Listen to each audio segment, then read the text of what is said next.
Salut à toutes! On se retrouve aujourd'hui à Saint-Leu sur le site de Kelonia. Nous allons vous parler des soins prodigués à nos amis les tortues.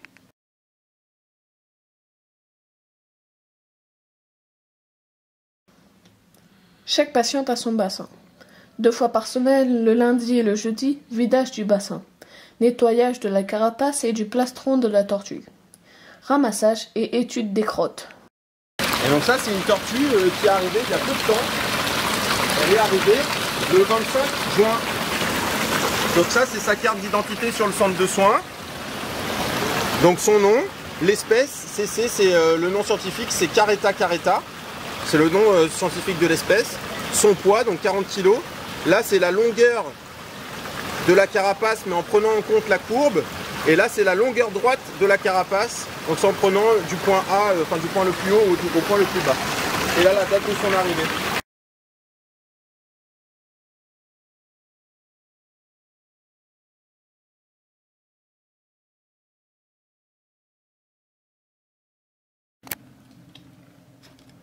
Ophélie est amputée de la patte avant gauche et Lily est borgne.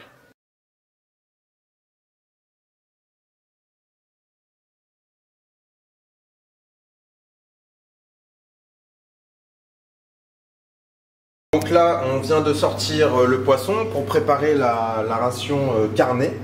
Donc pour les carnivores, ça va être le seul repas de la journée. Et pour les tortues vertes, ça va être un des repas de la journée. Donc là, vous voyez que sur les barquettes, chaque barquette c'est pour une tortue.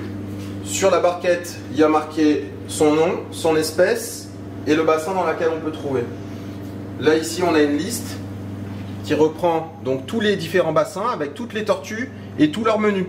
Donc par exemple, si je prends Union, Union elle mange pas de thon.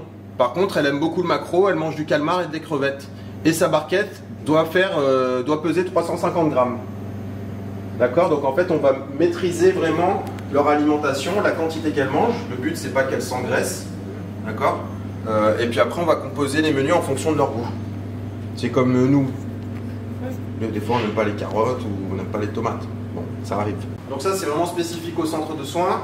On a des consignes pour la semaine.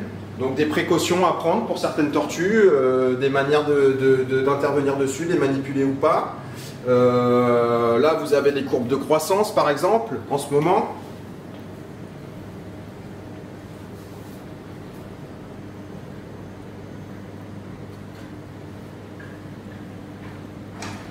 Donc ça, ce sont des hameçons circle, donc que les pêcheurs utilisent pour pêcher l'espadon.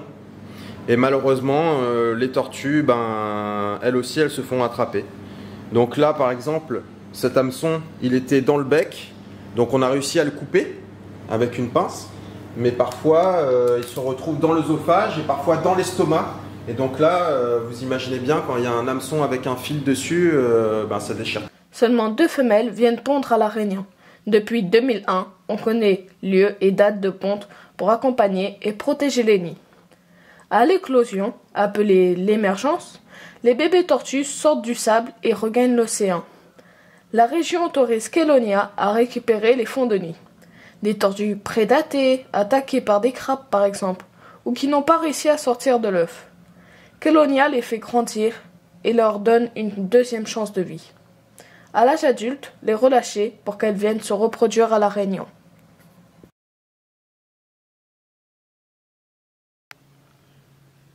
Voici une tortue à l'âge adulte qui pèse plus de 160 kg. Une malformation de la carapace bouche le cloître et l'empêche de faire ses besoins. Le vétérinaire a taillé la carapace, mais cela provoque une instabilité. Donc, des lestes ont été posés pour qu'elle nage correctement. Donc on est obligé en fait dans la réglementation de garder de pousser ces tortues et de plus en fait faire de carte d'identité sur la tortue. Donc maintenant elle est référencée en France comme tortue captive.